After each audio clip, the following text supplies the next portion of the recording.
আন্দোলনকারী ছিলাম ফ্যাসিস্টদের বিরুদ্ধে। ফ্যাসিস্ট আপনি ফ্যাসিস্ট। নো, আমি তোমাদের সাথে কার সাথে কাকে মিলাও? এখনই থানায় যে কেস করতে পারি সবার ওইটা প্রক্রিয়া করে তবে আমি চাইলে করতে পারি। মূল্যবোধের অবক্ষয়, শোনো, মূল্যবোধের অবক্ষয় কোথায় গিয়ে দাঁড়িয়েছে তার মানে দেখছো তো? আপনার শাসনামলে শোনো,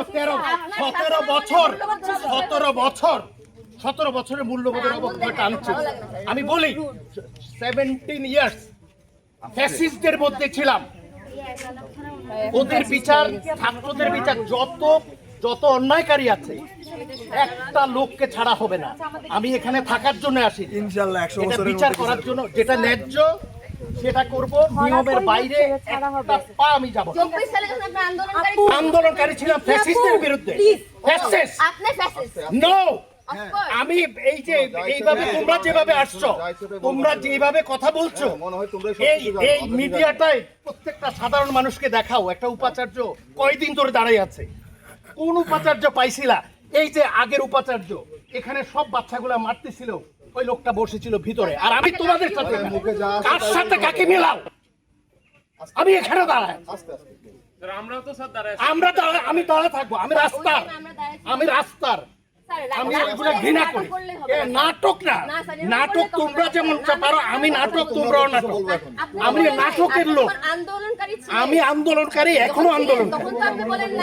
আমি বলি নাই তখন, আমি নিয়মের বাইরে তখনও যাইনি। আমি বলছি ওরা পুরাটাই নিয়মের বাইরে ছিল, ওই পুরা টিমটাই নিয়মের বাইরে।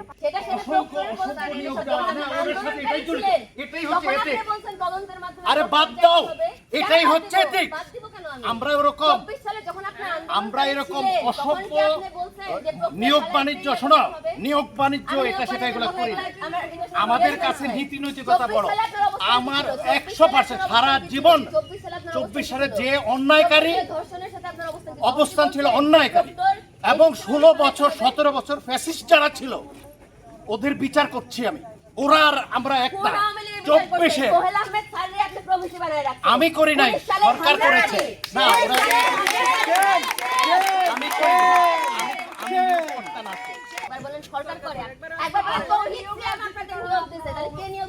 শোনো, আমাদের শিক্ষার্থীরাই চেয়েছে আমরা এটা চাই। অন রেকর্ড বলছি, আমি কোথাও যাইনি, শিক্ষার্থীরাই আমাকে বসিয়েছে। আমাকে শিক্ষার্থীরা জাহাঙ্গীরনগরে, তারা প্রকৃত অর্থে শিক্ষার্থী, তারা বসাইছে। এই নিউজ তো ছড়ানোর কথা প্রক্টর ছবি স্টুডেন্টরা দিবে না, তার 2 ঘন্টা পরে কিভাবে আমার নাম দিয়ে আমার ছবি দিয়ে বলা হয় যে আমি বলছি আমি এখনই থানায় যে কেস করতে পারি সবার ওইটা প্রক্টরের ঘটনা আমি চাইলে করতে পারি, করবো।